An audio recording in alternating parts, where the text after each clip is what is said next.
Hi everyone, I am MK McKeever once again, indie author and wannabe YouTuber. A few weeks ago, my husband and I went to the local youth bookstore. You might remember me talking about it if you've watched a couple other of my videos. And this is the haul that, at least my half of it.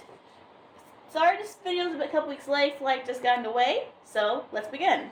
First off, the Maltese Falcon by Dashiell Hammett. A treasure worth killing for.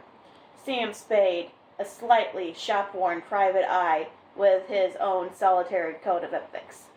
A perfumed grafter named Joe Caro, a fat man named Gutman, and Bridget Sausanchi, a beautiful and treacherous woman whose loyalties shift at the drop of a dime.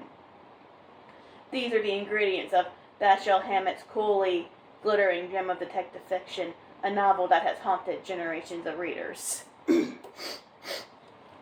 So this is my first time reading Hammett.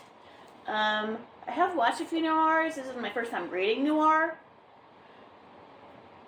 And I'm going to put this right in the book queue because it's also research material, because I don't want to go into too much detail right now because this is a few years down the line, but my next big multi-book project after Attack Zombie Werewolves isn't diesel punk proper. I don't think I can call it that because it's not in an alternate timeline, but it does have a lot of diesel punk world building elements, so basically I did buy this for research. Also, it does sound pretty cool. Next up, Black Cat, the second novel in the Gemini trilogy by, let's be honest, we all know this is Andrew Neiman, and if you don't know that, okay, let me explain. The author on the title of V.C. Andrews actually died about the late 80s, early 90s of cancer, and her publishers hired Andrew Neiman, author of The Devil's Advocate, to, at first they said just finish out her contracted works, but then it expanded to the point where he's written more of her books than she has. And it was a very controversial decision. Like a lot of people of her fans, they think he's a little too heavy-handed in what he does. This is my first time reading either author. I have the first book in this trilogy in my book queue right now, and I have the first few books of the Dollinger series, which was actually written by her in my book queue, so that's going to be a little fun to compare and contrast, see who does it better. So, with that, she hid her true self. Now the truth will be revealed. Living a life of lies under the thumb of her widowed, spiritually obsessed mother, Celeste has been first to take on the identity of her dead twin brother, Noble. She's almost forgotten what it's like to be Celeste, except for the one thing that keeps her sane, caring for her darling daughter, baby Celeste. But when Celeste's mother marries a kindly neighbor, a new breed of poisonous secrets and vicious enemies will force Celeste to do what she must to survive the darkness. I'm going to show you the back because it does have that like 80s, 70s inside cover, but this edition has it on the back. So see, there's poor Celeste and her little baby. Next up, Last Chance Live by Helena Haywood Henry. A lot of H's. 18-year-old Eternity Pierce has committed a horrible crime, and now her world is white. White walls, bars, bed, doors. She thought death row would be dark and dank. She thought it would be blacker than she is. Somehow, the white is worse. Eternity has decided not to stay, but she won't be scaling the walls or tunneling her way to freedom, and she's not waiting out decades of appeals. She's taking her case straight to the American people as a contestant on Last Chance Live, the country's hottest new reality TV addiction. 10 death row inmates live in a mansion together and compete for clemency. The viewers decide each week who will be eliminated from the show and have their death sentence carried out immediately. Yikes. Eternity is determined to win, but how can she convince America to pick her? She's fat, black, and poor. Could America really choose her over a white girl murderer who looks like a Barbie doll? It doesn't matter. Eternity shows up ready to do battle, to survive. but she doesn't expect the other contestants to be so much like her, to have stories like hers.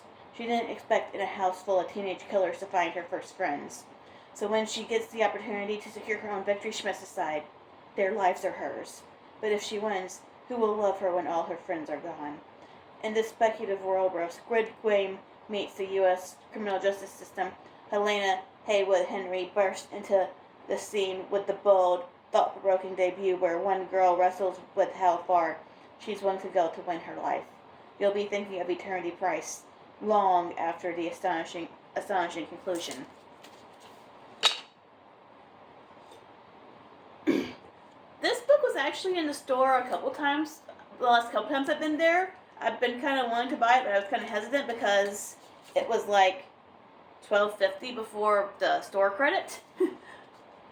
But this time around I decided, heck with it, I'm getting it. The concept kind of makes me think of Murder Trending, if anyone's read that. I can't remember the author's name off the top of my head, but I do think this is going to be interesting. Next, another Hammett title, The Thin Man.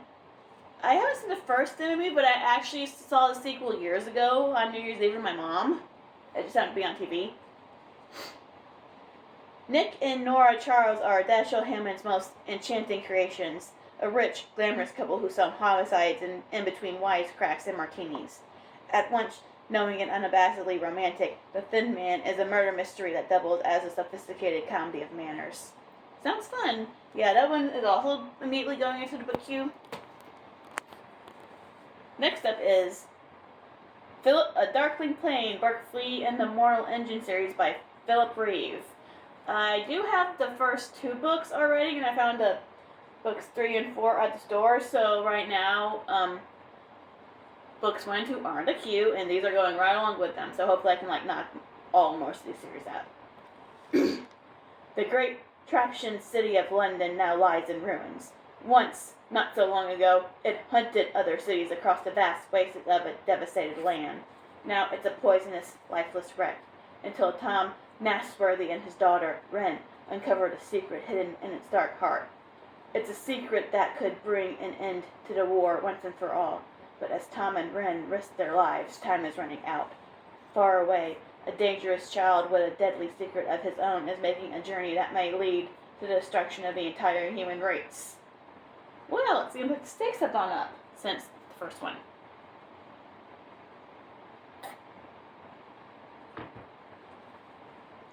And in reverse order, we're doing book 3, Infernal Devices, which seems to be this entire world.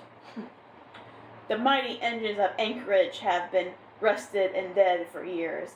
The derelict city no longer roams the ice waste, but has settled on the edge of the land that was once America. Tom Nasworthy and Hester Shaw are happy in the safety of a static settlement, but their daughter Wren is bored with her simple life and desperate for adventure. When a dangerously charming submarine pilot offers her a chance to escape, Wren doesn't think twice about leaving her home and her parents behind. But the pirate wants something in return. Wren must steal the mysterious Tin Book. To do so will ignite a conflict that could tear the whole world apart. I mean, obviously I haven't started the series yet, but I do kind of like how it seems like spans generations. Because I know the first book is about Hester and Tom, and now it seems her daughter's getting into the mix. Or their daughter. Next up, the first in the prequel series, Fever Crumb by, once again, Philip Reeve. Yes, there was a lot of Mortal Engines material at the store, unless I went crazy. There's a great secret lurking in Fever's past. A secret only Fever can uncover. Fever has been adopted and raised by Dr. Crumb, a member of the Order of Engineers, where she serves as an apprentice. At the time when women are not seen as reasonable creatures, Fever is unusual, the only girl to serve in the Order. Soon, though, she must say goodbye to Dr. Crumb in order to assist archaeologist Kit Solvent with a top-secret project involving a mysterious room that once belonged to Audric Godshark, the last of the Scriven overlords long overthrown. As Fever work begins, she is plagued by memories that are not her own, and Kit seems very interested in finding out what they are. Whose memories does she hold? And why are there people chasing her? Haunting, arresting, and astonishingly original. Fever Crumb will delight and surprise readers at every fast-paced, breathless turn. Yeah, I remember Waterstein. That's helpful. And next up, The Tramp in America by Tim Cresswell. This book provides the first account of the invention of the tramp as a social type in the United States from the 1870s through 1930s. Tim Cresswell considers the ways in which the figure of the tramp was imagined and described, and how, by the Second World War, it was being reclassified, renamed, and rendered invisible.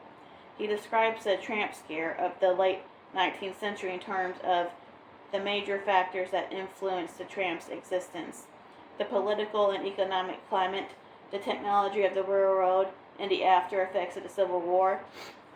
He then explores the various stereotypes associated with tramps. For example, the perception that they were inevitably male and therefore a threat to women in domestic environments. Another stereotype prevalent in medical discourse saw tramps as untrustworthy, diseased, and of unsound hereditary, thus suggesting reasons for their exclusion from democratic processes.